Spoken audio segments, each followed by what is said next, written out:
وَلَقَدْ يَسَّرْنَا الْقُرْآنَ لِلذِّكْرِ فَهَلْ مِن مُّدَّكِرٍ۔ السلام علیکم ورحمۃ اللہ وبرکاتہ، نحمدہ ونصلی علی رسولہ الکریم، اما بعد فاعوذ باللہ من الشیطان الرجیم، بسم اللہ الرحمن الرحیم۔ رب اشرح لی صدری ویسر لی امری واحلل عقدۃ من لسانی یفقہوا قولی واجعل لی وزیرا من اہلی رب زدنی علما۔ سورہ البقرہ کی آیت نمبر 129 سے آج ہم شروع کریں گے۔ اعوذ باللہ من الشیطان الرجیم، بسم اللہ الرحمن الرحیم۔ ربنا وابعث فیہم رسولا منہم یتلو علیہم آیاتک ویعلمہم الکتاب والحکمت ویزکیہم انک انت العزیز الحکیم۔ اے ہمارے رب، اور ان لوگوں میں سے یعنی ان لوگوں میں سے ایک رسول بھیج۔ یہ دعا اسی کا کنٹینیو ہے۔ اگر آپ پچھلی قسط دیکھیں گے تو جو ابراہیم علیہ السلام اور اسماعیل علیہ السلام دعا مانگ رہے تھے، دعائیں مانگ رہے تھے۔ کیا مانگ رہے تھے؟ کہ اللہ، جب وہ کعبے کی دیوار کو اٹھا رہے تھے تو کہہ رہے تھے کہ اللہ انہی میں سے ایک ایسی امت نکال جو تیری فرما بردار ہو، اور اے اللہ بے شک تو بڑا دعاؤں کو قبول کرنے والا ہے، سننے والا ہے۔ اب یہاں بھی ایک دعا ہے جو ابراہیم علیہ السلام اور اسماعیل علیہ السلام مانگ رہے تھے کہ اے ہمارے رب، اور ان لوگوں میں سے انہی میں سے ایک رسول بھیج جو انہیں تیری آیات پڑھ کر سنائے اور انہیں کتاب اور حکمت کی تعلیم دے اور ان کو پاک کرے۔ یقین اے اللہ تو سب پر غالب ہے، کمال حکمت والا ہے، یعنی کمال حکمت کا مالک ہے۔ ربنا، رب جو ہے رب ہے، پالنہار، پیدا کرنے والا، پرورش کرنے والا، مدبر، سب اس میں آیت ہے، فرماروا، حاکم، سب رب کے لفظ میں آیتیں ہیں۔ وبعث جو ہے، الباس جو ہے، یہ لفظ جس کو دیکھ لیتے ہیں، بے عین اور سا اس کا مادہ ہے۔ اس سے بننے والے 67 کلمات قرآن کریم میں آئے ہیں۔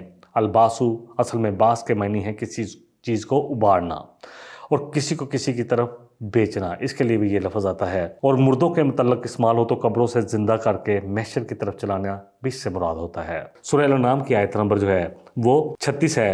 والموتى یبعثهم اللہ، کہ اور مردوں کو تو اللہ قیامت کے دن اٹھائے گا۔ دوم جو ہے باس سے جو الہی، یعنی جس کو اللہ کی طرف نسبت کیا جائے اس باس کو کہتے ہیں۔ وہ باس جو ہے وہ قیضا کے معنی ہو جاتا ہے، یعنی مقرر کرنا، کسی کو اپوائنٹ کرنا، کہ اللہ اپنا رسول اپوائنٹ کرے تو اس کے لیے آتا ہے۔ رسولوں کے متعلق کہا جائے تو اس کے معنی ہوتے ہیں کہ مبعوث کرنا، بیچنا، سارا اسی میں آ جاتا ہے۔ سورہ نحل کی آیت نمبر 36 میں اللہ سبحانہ وتعالیٰ فرما رہے ہیں وَلَقَدْ بَعَثْنَا فِي كُلِّ أُمَّةٍ رَسُولًا، کہ ہم نے ہر ایک امت میں کوئی نہ کوئی رسول مبعوث کیا یا بھیجا۔ دونوں ہی ترجمے کیے جا سکتے ہیں۔ مبعوث کو سمجھ لیں لفظ کو تو پھر انشاءاللہ تعالیٰ کسی کو پوائنٹ کیا، بھیجا، تو ہر امت میں اللہ کہہ رہے ہیں کہ ہر گروہ میں، ہر قوم میں ہم نے کوئی نہ کوئی رسول بھیجا۔ ربنا وابعث فیہم رسولا منہم، اور اے اللہ جو دعا مانگی ابراہیم علیہ السلام نے اور اسماعیل علیہ السلام نے کہ اے اللہ، اے ہمارے رب، ان لوگوں میں سے انہی میں سے ایک رسول بھیج، یتلو علیہم آیاتی کا، جو تیری آیات ان کو پڑھ کر سنائے۔ آیات جو ہے، یتلو کا لفظ پہلے دیکھ لیتے ہیں، یہ بھی کافی دفعہ ہو چکا ہے۔ تلاوتن، تے لام واو اس کا مادہ ہے، 63 کلمات اس سے آئے ہیں۔ تلاوتن، طلوبن یا طلیبن، کتاب کی قرات پڑھنے اور اس کو سمجھنے اور اس کی پیروی کرنے کے لیے، یہ سب کے لیے استعمال ہوتا ہے۔ تلاوت ان کے معنی ہے کسی کے پیچھے پیچھے اس طرح چلنا کہ دونوں کے درمیان کوئی اجنبیت جو ہے نا وہ نہ ہو۔ دیکھیں سورہ شمس کی آیت نمبر 1 اور 2 سے اس بات کو سمجھا جا سکتا ہے، جہاں اللہ سبحانہ وتعالیٰ فرما رہے ہیں والشمس والضحاہا والقمر اذا تلاہا، اور قسم ہے سورج کی اور اس کی دھوپ کی، اور قسم ہے چاند کی جب وہ سورج کے پیچھے پیچھے آتا ہے۔ یتلو علیہم آیاتی کا، اگلا جو لفظ ہے وہ آیت ہے کہ اللہ تیری آیات ان کو پڑھ کر سنائے، تلاوت کر سنائے۔ الآیات مادہ جو ہے الف یا 382 مرتبہ یہ قرآن کریم میں اس سے بننے والے کلمات آئے ہیں۔ الآیات جو ہے اس کے معنی ہے علامت، کس چیز کا ظاہر ہونا، نشانی کے طور کے لیے یہ لفظ آتا ہے۔ اللہ کی آیات کا معنی ہے اللہ کی نشانیاں، جو کونی بھی ہیں، کونی جو کائنات میں پھیلی ہوئی ہیں، صبح شام جس طرح سورج طلوع ہوتا ہے، یہ سارا کچھ تو اللہ ہمیں دکھا ہی رہا ہے۔ اور اسی طرح قرآنی یہ سب کے سب 6,500 آیات جو ہے یہ اللہ کی سب نشانیاں ہیں. یتلو علیہم آیاتک ویعلمہم الکتاب، اور ان کو تعلیم دے کس کی؟ کتاب کی. العلم جو ہے مادہ عین لام میم ہے علم کا. 854 کلمات قرآن کریم میں اس مادے سے آئے ہیں. العلم علم بھی ہے، اس سے علم بھی بنتا ہے، عالم بھی، علامہ بھی، سارے لفظ تعلیم بھی سب اسی کے بنتے ہیں. اس کا معنی ہے کسی چیز کا ادراک کرنا، کسی چیز کو سیکھنا، سکھانا. بہرحال سب کا مادہ یہی ہے. نبی صلی اللہ علیہ وسلم کی 2 حدیثیں لے لیتے ہیں، اس لفظ کی اور بھی سمجھ میں آ جائے گی سیکھنے اور سکھانے کے لحاظ سے. نبی صلی اللہ علیہ وسلم نے فرمایا خیرکم من تعلم القرآن وعلمہ. آپ نے فرمایا کہ تم میں سب سے بہتر وہ ہے، سب سے بہتر. صحیح بخاری کی ہے حدیث نمبر 5027 ہے، نوٹ کر لے کہ سب سے بہتر وہ ہے جو قرآن مجید سیکھے اور سکھائے. پڑھے اور پڑھائے اور سیکھے اور سکھائے، دونوں ہی لفظ آئے تھے. میں نے 2 دفعہ ترجمہ اس لیے ایک دفعہ پڑھے پڑھانے کا کیا ہے اور ایک دفعہ سیکھنے اور سکھانے کا کیا ہے. اسی طرح جو صحیح بخاری کی حدیث نمبر 5028 ہے، قال صلی اللہ علیہ وسلم ان افضلکم من تعلم القرآن وعلمہ. تم میں سب سے زیادہ فضیلت والا، سب سے زیادہ افضل وہ ہے جو قرآن سیکھے اور سکھائے. تو اس طرح اس لفظ کو ہم سمجھ سکتے ہیں، اور اللہ کرے کہ یہ حدیث ہمارے اندر جائے. اصل بات یہ ہے ہم سمجھتے ہیں کہ سب سے بہتر وہ ہے جو پی ایچ ڈی کرے گا، یا سب سے بہتر وہ ہے جو انجینئر بنے گا یا ڈاکٹر بنے گا، یا بہت بڑا ایم بی اے کرے گا اور بڑا بزنس میں ایڈمنسٹریشن میں اپنا ٹاپ کرے گا، پی ایچ ڈی کرے گا. اور اللہ یہاں فرما رہے ہیں کہ سب سے بہتر کون ہے، سب سے افضل کون ہے، فضیلت والا کون ہے. دیکھیں کتنے زبردست 2 حدیثیں صحیح بخاری کی. اور ہمیں ابھی بھی ہمیں اللہ کرے اگر ہمارے دلوں میں یہ خیال نہیں آتا کہ ہم قرآن کی طرف آئیں، کیونکہ اس امت کے اساس، اس امت کی جو فلاح ہے، اس امت کی جو بقا ہے، یقین جانیں یہ قرآن اور نبی صلی اللہ علیہ وسلم صاحب قرآن کے ساتھ جڑی ہوئی ہے. وہ زمانے میں معزز تھے مسلمان ہو کر، اور تم خار ہوئے تار کے قرآن ہو کر. ان اللہ یرفع بہذا الکتاب اقواما، کہ اللہ اس کتاب کے ذریعے بہت سارے لوگوں کو سرفراز کرے گا، بلند کرے گا، اور اس کو چھوڑنے کی وجہ سے ذلیل و خوار ہوں گے. اور آج امت اپنا حال دیکھ لے کہ چھوڑا کیا ہے. ہم نے کوشش کی کہ ہم ان ترقی یافتہ لوگوں کا ان کے رواج اپنے اندر لے آئیں، وہ چیزیں جو ان میں ہیں وہ اپنا لیں. اللہ اکبر. اور کبھی میں تو غور کرتا ہوں، اگر آپ لوگوں کو بھی تھوڑا سا اتفاق ہو کہ جب چلے جائیں آپ یورپ کی سائڈ پہ، الحمدللہ گیا ہوں، یا فارس کی سائڈ پہ، اس سائڈ پہ جو ہے ملیشیا ہے، جاپان، سنگاپور وغیرہ، تو آپ دیکھیں گے کہ وہ لوگ ارلی مارننگ جو ہے اپنے کام شروع کرتے ہیں، اور شام کو سورج غروب ہونے کے ساتھ ہی ان کے کام ختم ہو جاتے ہیں. لیکن ہم نے ان کو دیکھا کہ جی ہم نے کیا کیا، ہم نے بالکل الٹا کیا. جن پر فرض ہے فجر کی نماز، اپنے رزق کی تلاش کے لیے نکل جاؤ اپنی فجر مکمل کر کے، تو ہمارے بزنس شروع ہوتے ہیں 11 بجے اور پھر 11 بجے تک چلتے ہیں. اللہ اکبر. بہرحال والحکمت، ایک تو پہلے کس لیے دعا کی کہ اللہ ان میں ایک ایسا رسول بھیج انہی میں سے ہو جو ان کو تیری قرآن کی، تیری آیات پڑھ پڑھ کر سنائے، اور پھر ان کو حکمت کی تعلیم دے. والحکمہ، حکمت کیا ہے؟ اللہ اکبر. الحکمہ کا جو لفظ ہے کاف جو کتاب والا اور میم سے، اس مادے سے بننے والے اس کا مادہ ہے، اور اس سے بننے والے 210 کلمات قرآن کریم میں آئے ہیں. حکمہ کے اصل معنی ہے کسی چیز کی اصلاح کرنا. الحکمتو کے معنی ہے عقل و علم کے ساتھ کے ذریعے حق بات دریافت کر لینا یا اس تک پہنچ جانا. لہٰذا حکمت الہی کے معنی ہے اشیاء کی معرفت، اور پھر احکام و حکمت کے ساتھ ان کو وجود دینا. اللہ اکبر. انسانی حکمت، معرفت اور اچھے کاموں کو سر انجام دینے کا نام بھی حکمت آتا ہے، جس طرح اللہ سبحانہ وتعالیٰ فرما رہے ہیں سورہ لقمان کی آیت نمبر 13 میں، وَلَقَدْ آتَيْنَا لُقْمَانَ الْحِکْمَةَ، کہ اللہ فرما رہے ہیں کہ ہم نے لقمان کو حکمت سکھائی. اللہ اکبر. دانائی بخشی اور حکمت عطا کی. لہٰذا جب اللہ سبحانہ وتعالیٰ کے لیے یہ لفظ آتا ہے، حکیم کا لفظ بولا جاتا ہے، تو اس سے معنی مراد وہ نہیں ہوتا جو انسان کے لیے ہوتے ہیں. سورہ 3 کی آیت نمبر جو ہے وہ 8 ہے، علیہ اللہ بِأَحْكَمِ الْحَاكِمِينَ، تو کیا اللہ سب سے بڑا حاکم نہیں ہے؟ اسی طرح اللہ سبحانہ وتعالیٰ فرما رہے ہیں سورہ یونس کی آیت نمبر 1 میں، الف لام را تلک آیات الکتاب الحکیم، کہ یہ بڑی حکمت والی کتاب کی آیات ہیں. احکمت آیاتو، مستحکم کرنے کے لیے بھی یہ لفظ آتا ہے، ایک دوسرے سے تعلق رکھتی ہیں یہ آیات. اللہ اکبر. وہ یزکیہم، یزکی کا جو لفظ ہے الزکاتو سے ہے، زا کاف واو، اس کا مادہ ہے. 59 کلمات قرآن کریم میں اس مادے سے ہیں. الزکاتو اصل معنی ہے کس چیز کا بڑھنا، نمو پانا، نشو نما پانا، اور برکت الہیہ کے لیے یہ لفظ استعمال ہوتا ہے. زکا زرع یزکو، کھیتی کا بڑھنا اور پھلنا پھولنا اس کے لیے آتا ہے، عربی میں اس طرح بولا جاتا ہے زکوٰۃ، یعنی وہ حصہ جو مال سے حق الہی کے طور پر نکال کر جو مستحقین ہیں ان میں تقسیم کیا جائے، زکوٰۃ کہلاتا ہے، اور اس میں برکت کی امید بھی ہو اور اس سے پاکیزگی کی بھی امید ہو، اور اسی طرح تزکیہ نفس کے لیے بھی یہ لفظ استعمال ہوتا ہے۔ سورہ نمبر 87 آیت 14 میں آتا ہے قد افلح من تزکا، بے شک فلاح اس نے پائی جس نے اپنے آپ کو تزکیہ کر لیا، اپنے آپ کو پاک کر لیا دنیا کے لالچ سے، حسد سے، بغض سے، کینے سے، لالچ سے، یہ ساری چیزیں جو ہے اس سے پاک کر لیا۔ اور دوسرا تزکیہ بالمال ہے، یعنی جس مال پر 1 سال مکمل ہو جائے اس میں سے 2.5% اللہ کی راہ میں دینا ہے، اس کو زکوٰۃ کہتے ہیں۔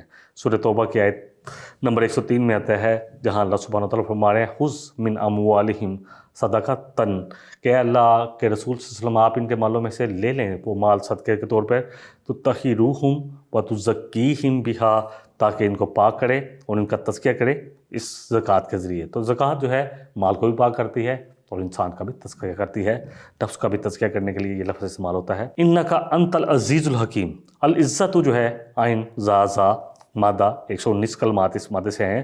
العزت اس حالت کو کہتے ہیں جو انسان کو مغلوب ہونے سے محفوظ رکھے۔ سورہ نساء کی آیت نمبر 140 میں آتا ہے ایبتغون عندہم العزت وان العزت للہ جمیعا، کیا یہ اللہ کے ہاں عزت حاصل کرنا چاہتے ہیں؟ عزت تو سب کی سب اللہ ہی کے لیے ہے۔